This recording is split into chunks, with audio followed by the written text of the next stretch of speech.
ধর্ষণ না বললে ভালো হয়, কারণ শব্দটা আনপ্লেজেন্ট।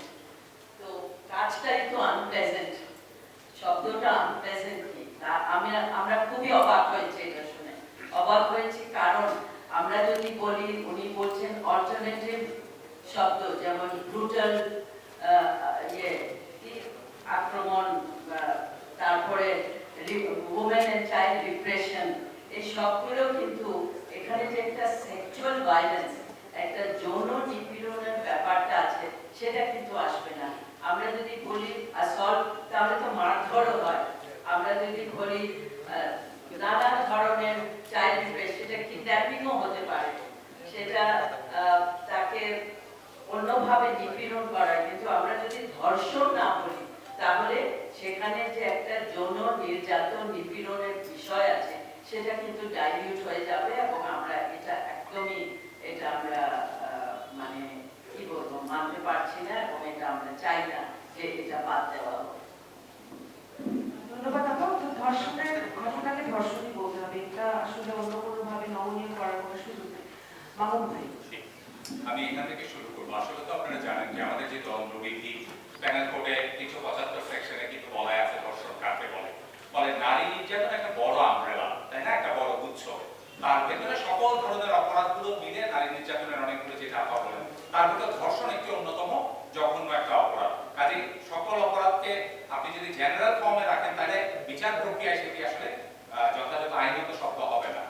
এবং ডিএমপি কমিশনার মহোদয় বলেছেন যে, একটি কথা বলেছেন তার আগে, যে নারীদের সম্মানার্থে জায়গাটির কথা বলেছেন। তো সেই জন্য তো 2020 সালে আপনারা দেখবেন আইনও নারী শিশু নির্যাতন দমন আগে যে শব্দটা ছিল ধর্ষিতা, সেটাকে কিন্তু পরিবর্তন করে ধর্ষণের শিকার করা হয়েছে।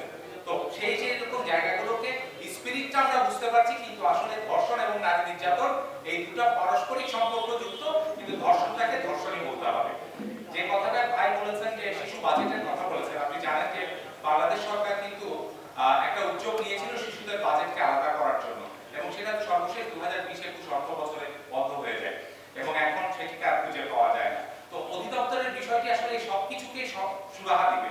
আমরা যেটা বলছি, ধরুন এই মুহূর্তে চোখের সামনে আমরা মহিলা শিশু বিষয়ক মন্ত্রণালয়, সমাজ কল্যাণ মন্ত্রণালয়কে দেখি, কিংবা শ্রম কর্মসংস্থান, প্রাথমিক গণশিক্ষা মন্ত্রণালয়ের দায়িত্ব রয়েছে, সংস্কৃতি মন্ত্রণালয়ের দায়িত্ব রয়েছে শিশু নিয়ে। তাহলে কোথায় কি বরাদ্দ যাচ্ছে, কোথায় কি হচ্ছে, সেগুলো কি আমার অগ্রাধিকার কিনা, এই সবগুলো একটি জায়গায় দেখাশোনা মানে হচ্ছে আপনার ভাগ আমি নিয়ে নিচ্ছি, তা কিন্তু নয়। সমন্বয় করা, আমরা এক জায়গায় গেলে, আপনি সাংবাদিক বন্ধু হিসেবে, আমি একজন উন্নয়ন কর্মী হিসেবে, আমি যদি এক জায়গায় যাই, আমি দেখতে পারবো যে 2024-25 অর্থ বছরে সরকারের পরিকল্পনা এটি হয়েছে, কি হয়নি। সেই জন্যই আমরা বলছি এই কাঠামোকে সমন্বিত করা এবং জবাবদিহিতামূলক করার জন্য অধিদপ্তর গঠনের কোনো বিকল্প নেই, এবং সেটির উদ্যোগ কিন্তু চলমান ছিল। জনবল কাঠামো তৈরি করা হয়েছিল সর্বশেষ, সেই জনবল কাঠামো মহিলা ও শিশু বিষয়ক মন্ত্রণালয়ের নেতৃত্বে জনপ্রশাসন মন্ত্রণালয়ে পাঠানো পর্যন্ত হয়েছিল।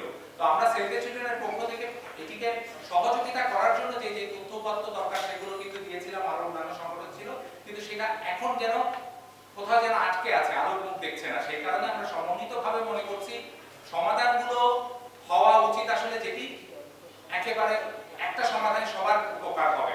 এবং এটির সাথে সম্পর্কিত ভাই আপা বলছিলেন যে আমাদের মাল্টি সেক্টরাল প্রজেক্ট দীর্ঘদিন ধরে বিদেশি দাতা সংস্থার সহযোগিতায় এটি চলেছে, এবং এটা প্রমাণিত আমাদের ওয়ান স্টপ ক্রাইসিস সেন্টারগুলো বা এই সেবাগুলো কিন্তু বাংলাদেশে যে কটা ভালো ফলাফল দিয়েছে, তার ভেতরে উল্লেখযোগ্য একটা ভালো ফলাফল।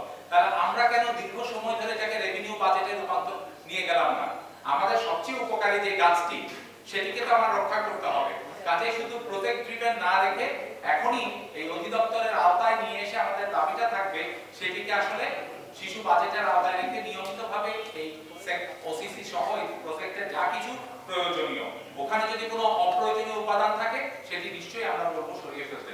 তো এই সব কিছু আসলে এক সূত্রে গাঁথা, এবং সেটি যেই দাবিটা এখান থেকে উঠছে, যদি পৃথক করে একটি নির্মোহ সংস্কার